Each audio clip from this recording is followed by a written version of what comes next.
श्री कृष्ण कहते हैं, जिस प्रकार मनुष्य अपने पुराने वस्त्रों को त्याग कर नए वस्त्र को धारण करता है, ठीक उसी प्रकार आत्मा पुराने तथा व्यर्थ के शरीरों को त्याग कर नए भौतिक शरीर को धारण करता है। प्रत्येक व्यक्ति इस भौतिक शरीर रूपी रथ पर आरूढ़ है और बुद्धि इसका सारथी है, मन इसका लगाम है तथा इंद्रियां घोड़े हैं। इस प्रकार मन तथा इंद्रियों की संगति से यह आत्मा सुख या दुख का भोगता है। मृत्यु के समय जीव द्वारा विकसित की गई चेतना उसे दूसरे शरीर में ले जाती है। कौन क्या कर रहा है, कैसे कर रहा है और क्यों कर रहा है, इन सब से आप जितना दूर रहेंगे उतना ही आप खुश रहेंगे। समझदार व्यक्ति जब संबंध निभाना बंद कर देता है तो समझ लेना उसके आत्मसम्मान को कहीं ना कहीं ठेस पहुंची है। अहंकार, घमंड, क्रोध और निष्ठुरता ये अज्ञान से उत्पन्न हुए आसुरी प्रकृति के लोगों के गुण हैं। इनका त्याग करना ही हमें अच्छा इंसान बनाता है। मोह उसी का करो जिस पर आपका अधिकार है। जिस पर आपका अधिकार ही नहीं है उसका मोह भी नहीं करना चाहिए। जितना हो सके खामोश रहना ही अच्छा है, क्योंकि सबसे ज़्यादा गुनाह इंसान से उसकी जुबान ही करवाती है। हे अर्जुन, अपने परम भक्तों जो हमेशा मेरा स्मरण या एक चित मन से मेरा पूजन करते हैं, मैं व्यक्तिगत रूप से उनके कल्याण का उत्तरदायित्व लेता हूँ।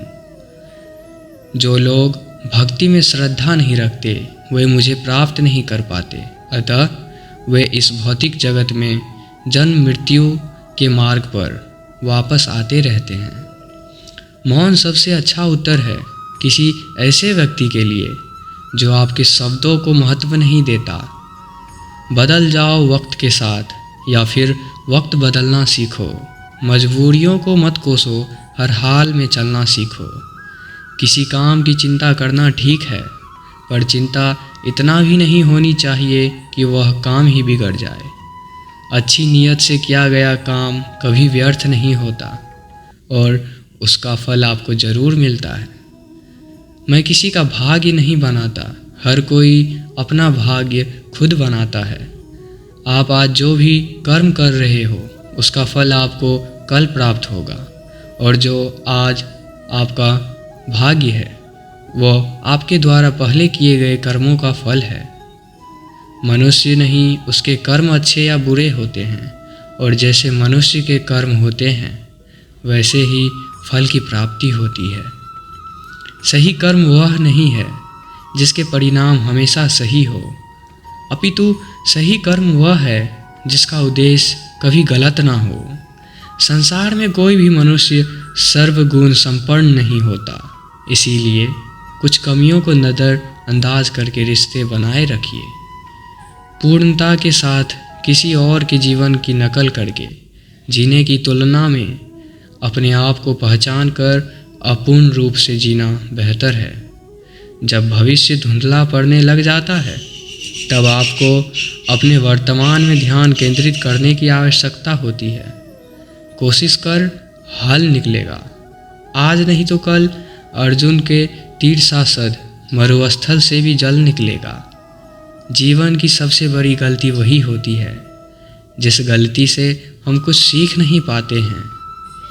जब हमारा माइंड यानी मन कमज़ोर होता है और परिस्थितियाँ समस्या बन जाती है, और जब मन स्थिर होता है तब परिस्थितियाँ चुनौती बन जाती है। जब हमारा मन मजबूत होता है तो परिस्थितियाँ अवसर बन जाती है। मनुष्य की मानवता उसी वक्त नष्ट हो जाती है जब उसे दूसरों के दुख पर हंसी आने लगती है। हे भरतवंशी, शरीर में रहने वाले का वध कभी भी नहीं किया जा सकता, अतः तुम्हें किसी भी जीव के लिए शौक करने की आवश्यकता नहीं है। समय यही सिखाता है कि ज़िंदगी किसी का इंतज़ार नहीं करता और ना ही किसी के लिए रुक सकती है। ज़िंदगी खेलती भी उसी के साथ है जो खिलाड़ी बेहतरीन होता है। दर्द सबके एक जैसे हैं मगर हौसले सबके अलग अलग हैं। कोई हताश हो के बिखर जाता है तो कोई संघर्ष करके निखर जाता है।